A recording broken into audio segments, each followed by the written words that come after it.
नमस्कार दोस्तों, आप सभी का आपके YouTube channel GM education online class में हार्दिक स्वागत है। देखिए दोस्तों, हमारी एक्सरसाइज है वो पहले चल रही है, वास्तविक संख्या यानी कि रियल नंबर। इससे पहले जो वीडियो बनाया था उसके अंदर 1.1 से रिलेटेड जो एग्जांपल्स थे वो सारे हमने समझा दिए हैं और उसके साथ ही 1.1 एक्सरसाइज है वो पूरी हो गई। उस वीडियो के अंदर मैंने परिमेय और अपरिमेय संख्याएं बड़ी अच्छी तरीके से समझाई है और साथ में वास्तविक संख्याओं को भी मैंने समझाया है। अब अपरिमेय संख्या कौन सी होती है? वे संख्या जिनको हम p/q के रूप में नहीं लिख सकते, जैसे √2, √3, √5, √7। और परिमेय संख्या कौन सी होती है? वे संख्या जिनको हम p/q के रूप में लिख सकते हैं, बटे के अंदर कभी जीरो नहीं होना चाहिए, p और q पूर्णांक है और साथ ही सह अभाज्य संख्या भी है, यानी p और q का कोई उभयनिष्ठ गुणनखंड नहीं होता, वो परिमेय संख्या कहलाती है। और वास्तविक संख्या परिमेय और अपरिमेय संख्याओं के समूह को वास्तविक संख्या कहते हैं। अब देखिए, √2 एक अपरिमेय संख्या है, ये आपकी परिमेय है 1.3। तो हमें सिद्ध करना है कि √2 एक अपरिमेय संख्या है। अब ये सिद्ध करने के लिए हम मान लेते हैं, माना √2 एक परिमेय संख्या है। कौन सी संख्या है? परिमेय संख्या है। अब अगर ये परिमेय संख्या है तो परिभाषा के अनुसार हम इसे p/q के रूप में लिखेंगे, बराबर √2, क्योंकि अगर ये परिमेय है p/q के रूप की होगी तो इसके बराबर में हमने लिख लिया। जहां q is not equal to 0, मतलब बटे के अंदर कभी जीरो नहीं होना चाहिए, और साथ ही p और q का कोई उभयनिष्ठ गुणनखंड नहीं है, कोई उभयनिष्ठ गुणनखंड नहीं है। ये दोनों बातें ध्यान में रखनी है, मतलब इनका कोई उभयनिष्ठ गुणनखंड नहीं है, यानी ऐसी कोई संख्या मौजूद नहीं है। ऐसी उभयनिष्ठ गुणनखंड का मतलब ये हो गया कि ऐसी कोई संख्या नहीं है जिनका p और q दोनों के अंदर पूरा पूरा भाग जाता हो। अब देखिए, यहाँ पे जो q है ये यहाँ भाग में इधर जाते हैं, किस में होगा? गुणा में होगा, तो p बराबर क्या हो जाएगा? √2q। अब दोनों पक्षों का वर्ग करते हैं, दोनों पक्षों का वर्ग करने पर अगर हम दोनों पक्षों का वर्ग करेंगे तो इधर तो हो जाएगा p² और इधर √2q की होल स्क्वायर।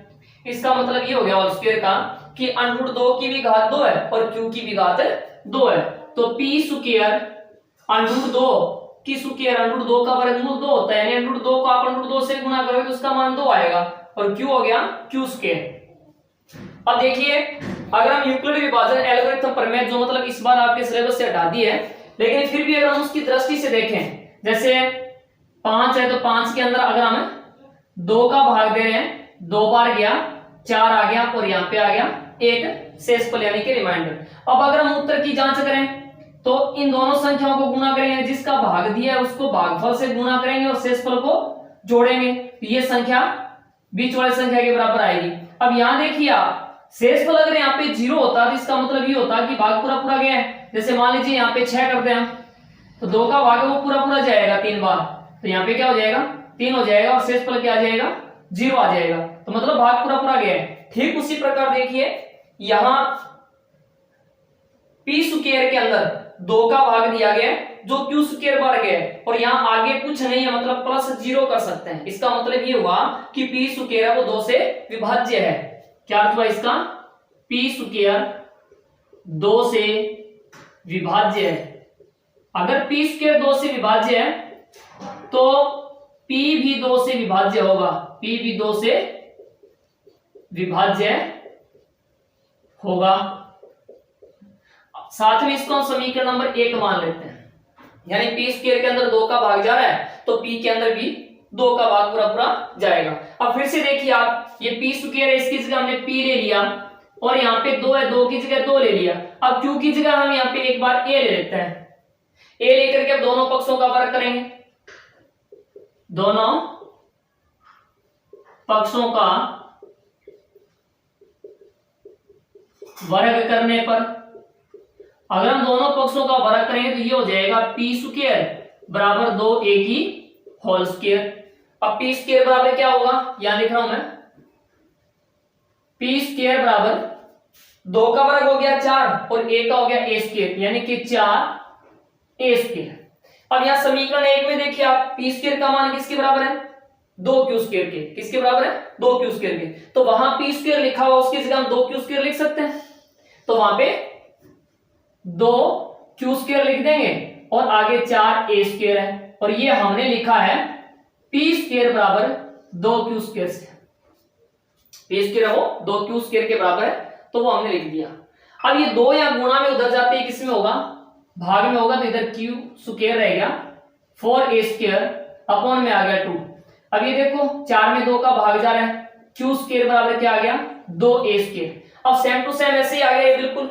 यहां देखो आप, p स्क्वायर 2 से विभाज्य था, तो यहां भी q स्क्वायर 2 से विभाज्य होगा, तो लिखेंगे q स्क्वायर 2 से विभाज्य है, अतः q भी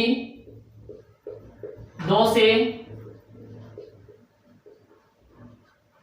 विभाज्य होगा। अब एक बार फिर से देखिए इसको, यहां पे p स्क्वायर 2 से विभाज्य है, तो p भी 2 से विभाज्य है। यहां देखिए आप, p 2 से विभाज्य है और q भी 2 से विभाज्य है। इसका मतलब ये हुआ कि p व q का भी दोनों एक ही संख्या से विभाजित हो रहे हैं, दोनों के अंदर एक संख्या का पूरा पूरा भाग जा रहा है, p में भी 2 का जा रहा है, q में भी 2 का जा रहा है। इसका अर्थ ये हो गया कि वह p व q का उभयनिष्ठ गुणनखंड 2 है, उभयनिष्ठ गुणनखंड 2 है। जबकि हमने यहाँ पे क्या लिखा था, ऊपर ऊपर देखो, यहाँ पे p व q का कोई उभयनिष्ठ गुणनखंड नहीं है, लेकिन जब हमने सरल किया तो p व q का उभयनिष्ठ गुणनखंड क्या आ गया, p व q का उभयनिष्ठ गुणनखंड आ गया 2। क्या आ गया, 2 आ गया। ये देखो हमने लिखा था उभयनिष्ठ गुणनखंड है ही नहीं, जबकि यहाँ पे इसका उभयनिष्ठ गुणनखंड 2 आ रहा है, तो हमारी बात का यहाँ विरोध हो रहा है।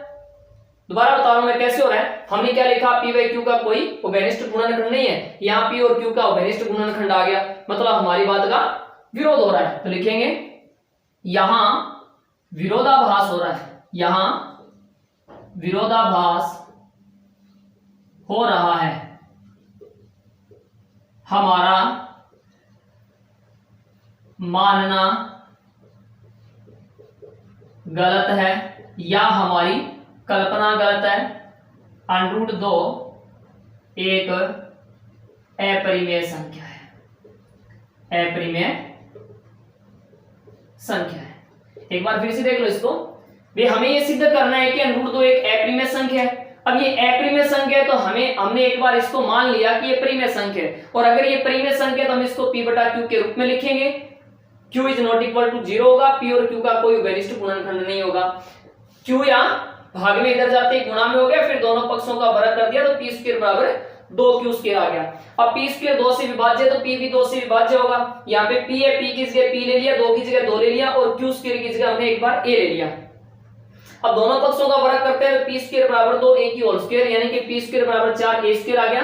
अब समीकरण नंबर 1 से p स्क्वायर बराबर 2q स्क्वायर वहां लिख दिया हमने, p स्क्वायर की जगह 2q स्क्वायर लिख दिया, इधर 4a स्क्वायर है, 2 यहाँ गुणा में इधर जाते किस में हो गया, भाग में, q स्क्वायर बराबर क्या आ गया, 2a स्क्वायर। तो q स्क्वायर 2 से विभाज्य है, q भी 2 से विभाज्य होगा। अब p व q का उभयनिष्ठ गुणनखंड 2 आ गया, हमने लिखा था कोई उभयनिष्ठ गुणनखंड नहीं है, तो यहाँ विरोधाभास हो रहा है, हमारा मानना गलत है, √2 एक अपरिमेय संख्या है।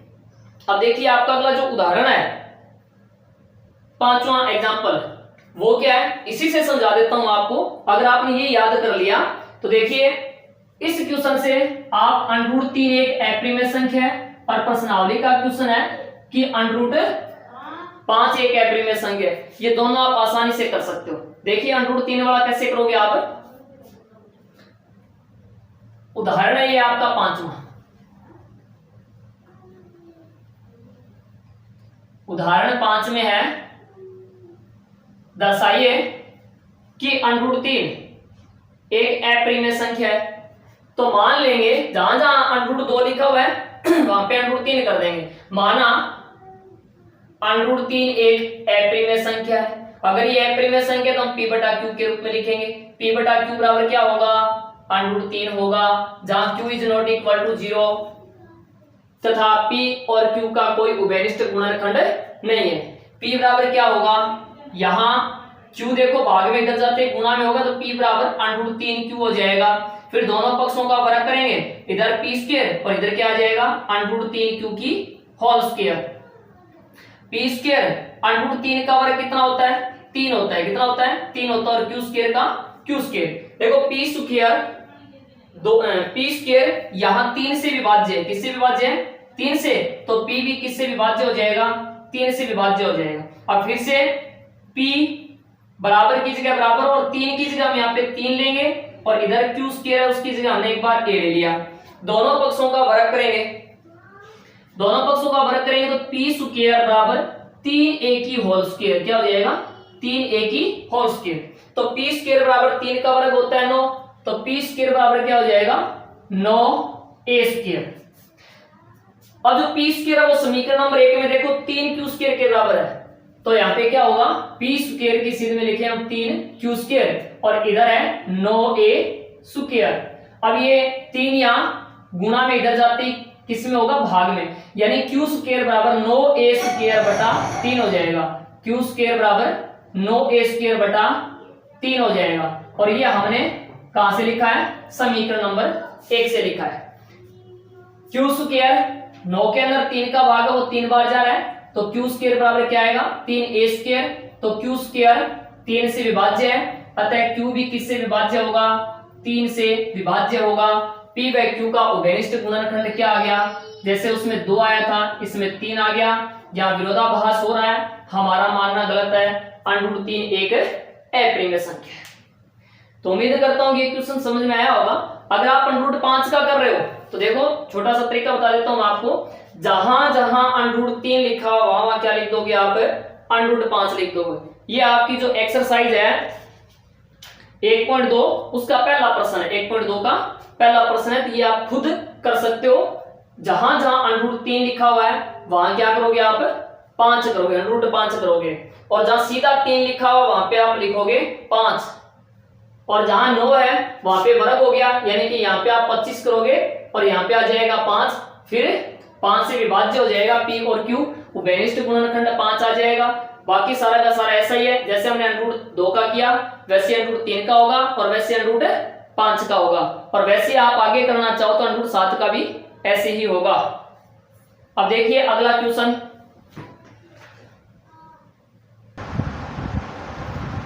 छठा उदाहरण दर्शाइए 5 - √3 एक अप्रिमेय संख्या है। अगर आपने अच्छी प्रकार से ये एक उदाहरण समझ लिया तो देखिए वो अगला एग्जांपल है, दर्शाइए कि 3 गुणा √2 एक अप्रिमेय संख्या है। और उसके बाद है फिर आपकी अगली जो एक्सरसाइज है उसका दूसरा क्वेश्चन है, दर्शाइए या सिद्ध कीजिए कि 3 + 2 √5 एक अप्रिमेय संख्या है। फिर उसके बाद में तीसरे क्वेश्चन के अंदर 7 √5 एक अप्रिमेय संख्या है, 6 + √2 एक अप्रिमेय संख्या है। अगर आपने ये एक अच्छी प्रकार से समझ लिया तो वो आप आराम से कर सकते हो। देखिए कैसे होगा, सबसे पहले जिनको हमें अप्रिमेय सिद्ध करना है उनको एक बार हमें प्रिमेय मानना होगा। माना 5 - √3 एक परिमेय संख्या है। कौन सी संख्या, परिमेय संख्या है।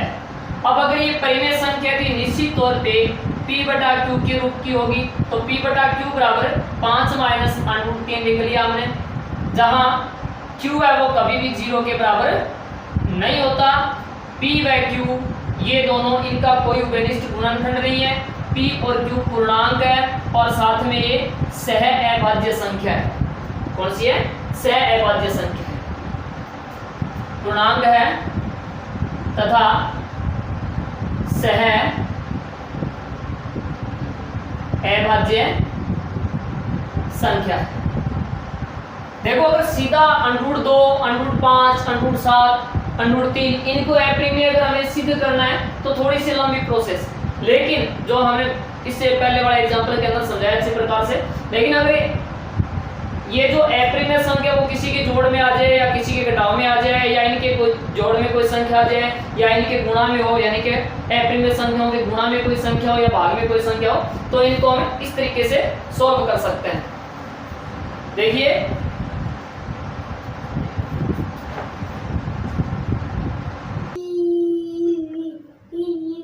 अगर ये P और Q ये पूर्णांक और साथ में क्या है सहभाज्य संख्या है, आपको करना क्या है कि केवल इधर ना जो आपका ये दायां पक्ष है इस साइड में केवल आप अनरूट की संख्या छोड़िए, बाकी सबको आप इधर ले आइए। यहाँ P बटा Q है और ये 5 यहाँ प्लस में, इधर आते किस में होगा माइनस में, इधर क्या रहेगा माइनस के अनरूट 3 रहेंगे। ध्यान रहे कि इधर माइनस में बचा है तो इनको आप प्लस में बदल लीजिए। तो प्लस में प्लस का बढ़ाने के लिए क्या करेंगे, जितने भी पद दिए हुए हैं दोनों पक्षों के अंदर लेफ्ट हैंड साइड और राइट हैंड साइड में उन सबके चिन्ह बदल देंगे। तो ये हो जाएगा 5 है वो प्लस का है, सॉरी माइनस का किसका होगा प्लस का, P बटा Q यहाँ प्लस का किसका होगा माइनस का होगा, और ये माइनस का किसका हो जाएगा प्लस का हो जाएगा। अब देखिए P और Q क्या है पूर्णांक है, P और Q क्या है पूर्णांक है। अगर ये पूर्णांक है इसलिए, अगर ये पूर्णांक है तो इसलिए 5 माइनस P बटा Q परिमेय संख्या होगी।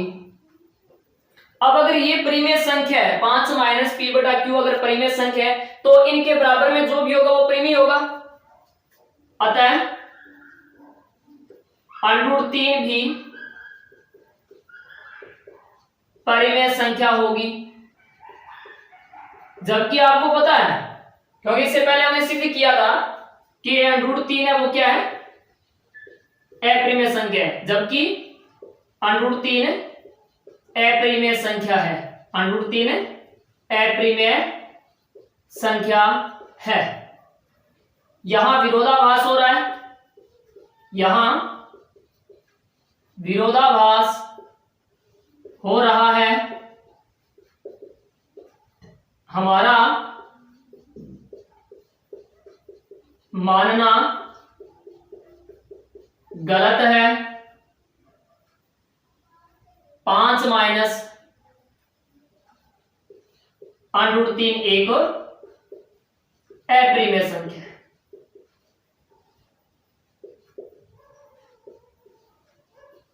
एक बार फिर से देखिए आप, भी हमें सिद्ध करना है 5 माइनस √3 एक अपरिमेय संख्या है, तो इसे हमने परिमेय मान लिया। अगर ये परिमेय P बटा Q के रूप की होगी और इधर आपको केवल अनरूट की संख्या छोड़नी है, बाकी सबको इधर ले आओ और इधर जो अनरूट की संख्या बचे ध्यान रहे वो प्लस में ही बचने चाहिए। अगर माइनस में आ रही है तो सबके चिन्ह बदल देंगे, प्लस में हो जाएगी। अब इधर वाले सारे पूर्णांक है, पूर्णांक भी ये सारी क्या होगी परिमेय संख्या होगी। अगर ये परिमेय संख्या इसके बराबर में जो भी होगा वो परिमेय होगा, इसलिए √3 है वो एक परिमेय संख्या होगी। लेकिन हमें पता है कि √3 एक अपरिमेय संख्या है, तो यहाँ विरोधाभास हो रहा है, हमारा मानना गलत है। 5 माइनस √3 एक अपरिमेय संख्या है। तो नेक्स्ट प्रश्न देखिए आप, उदाहरण 7वां है, दर्शाइए 3 √2 एक अपरिमेय संख्या है। अगर ये अपरिमेय संख्या है हम इसे क्या मानेंगे परिमेय मानेंगे, यानी कि माना 3 √2 एक परिमेय संख्या है। अगर ये परिमेय संख्या है तो हम इसे P बटा Q के रूप में लिखेंगे, यानी P बटा Q बराबर क्या होगा 3 √2, जहां Q is not equal to 0, P व Q पूर्णांक और साथ में सहअभाज्य संख्या है। अब देखिए मैंने बताया था छठे एग्जांपल के अंदर कि उधर केवल अनरूट की संख्या को छोड़ना, बाकी सबको इधर ले आओ। पक्षांतरण के नियम के द्वारा 3 या गुणा में इधर आते किस में होगा भाग में होगा, यानी कि P बटा 3Q बराबर क्या हो गया √2 हो गया।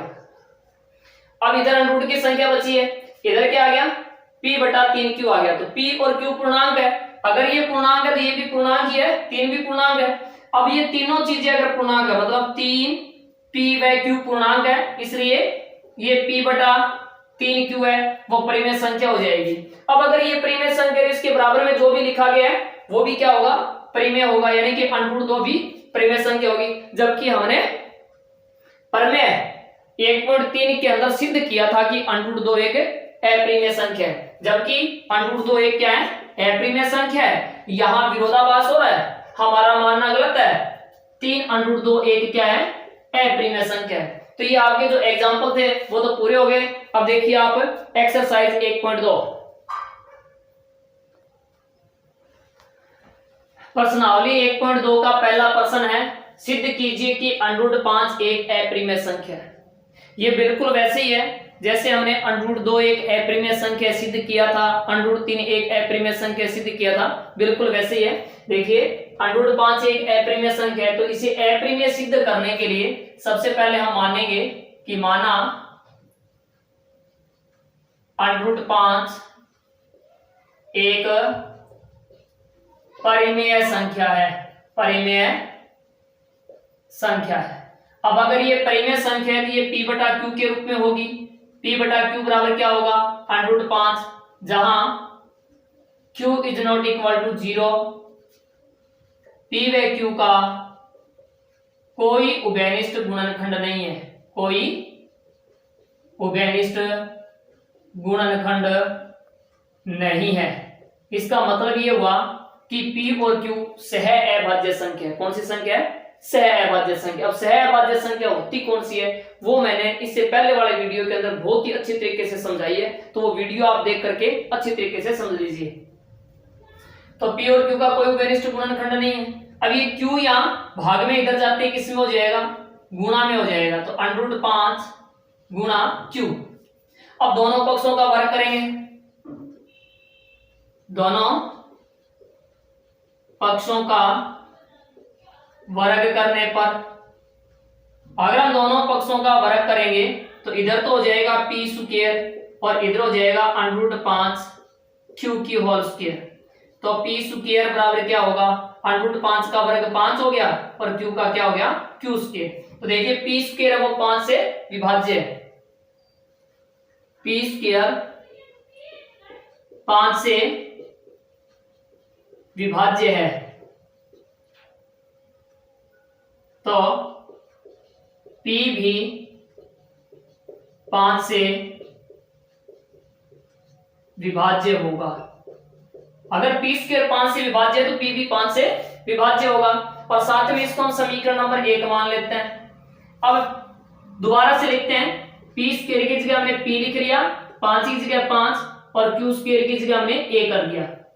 अब फिर से इन दोनों पक्षों का वर्ग करते हैं, दोनों पक्षों का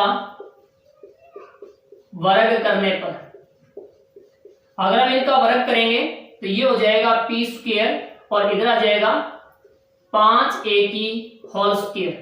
तो ये होगा p स्क्वायर, 5 का वर्ग होगा 25 और a का होगा a स्क्वायर। तो अब ये p स्क्वायर है, तो देखिए समीकरण 1 में क्या है, p स्क्वायर का मान 5q स्क्वायर है, तो p स्क्वायर की जगह क्या लिख देंगे हम, 5q स्क्वायर। p स्क्वायर की जगह 5q स्क्वायर लिख दिया और आगे 25a स्क्वायर है। ये हमने कैसे किया है, हमने किया है p स्क्वायर बराबर 5q स्क्वायर, जो कि समीकरण 1 में है। 5 या गुणा में उधर जाते किस में होगा, भाग में, तो q स्क्वायर बराबर क्या हो जाएगा, 25a स्क्वायर बटा 5। तो q स्क्वायर बराबर क्या होगा, 5a स्क्वायर। q स्क्वायर बराबर क्या होगा, 5a स्क्वायर। अब जैसे ये p स्क्वायर बराबर 5q स्क्वायर आया तो p स्क्वायर 5 से विभाज्य है, q भी 5 से विभाज्य होगा, ये लिखा हमने। ठीक उसी प्रकार यहाँ पे क्या लिखेंगे, q स्क्वायर 5 से विभाज्य है, q स्क्वायर 5 से विभाज्य है, अतः q भी 5 से विभाज्य होगा। अब देखिए दोबारा देखिए, यहां p 5 से विभाज्य है और q 5 से विभाज्य है, मतलब p और q दोनों 5 से विभाज्य है। इसका अर्थ ये हुआ कि p और q का उभयनिष्ठ गुणनखंड 5 है। p व q का उभयनिष्ठ गुणनखंड,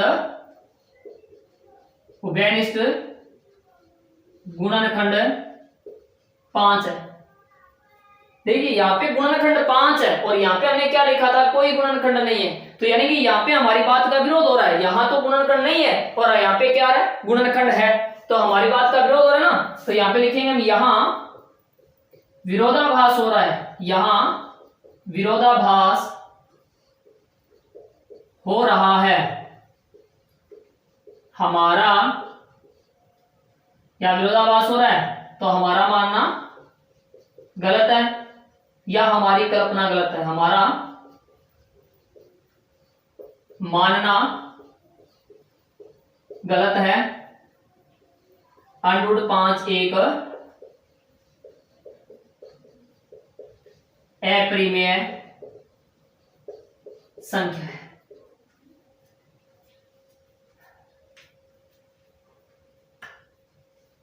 अब देखिए आप आगे इसका जो तीसरा क्वेश्चन है, तीसरे क्वेश्चन के अंदर पहला दिया हुआ मैं इसी में समझा देता हूं, बिल्कुल ऐसे है वो।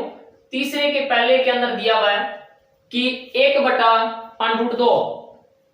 तीसरा क्वेश्चन है वो ये है कि सिद्ध कीजिए कि निम्नलिखित संख्याएं अपरिमेय।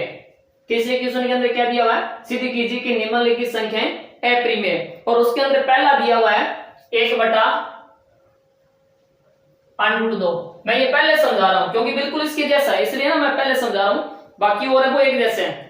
आपका दूसरा क्वेश्चन बच गया वो, और तीसरे के दो और बच गए, वो एक जैसे हैं, और ये 1/√2 बिल्कुल ऐसे ही होगा। सबसे पहले मैं मतलब इसका एक पर्सन ही बना लेते हैं हम कि सिद्ध कीजिए कि 1/√2 एक अपरिमेय संख्या है। क्या करेंगे, माना 1/√2 एक परिमेय संख्या है। अगर ये परिमेय संख्या है तो हम इसको P/Q के रूप में लिखेंगे।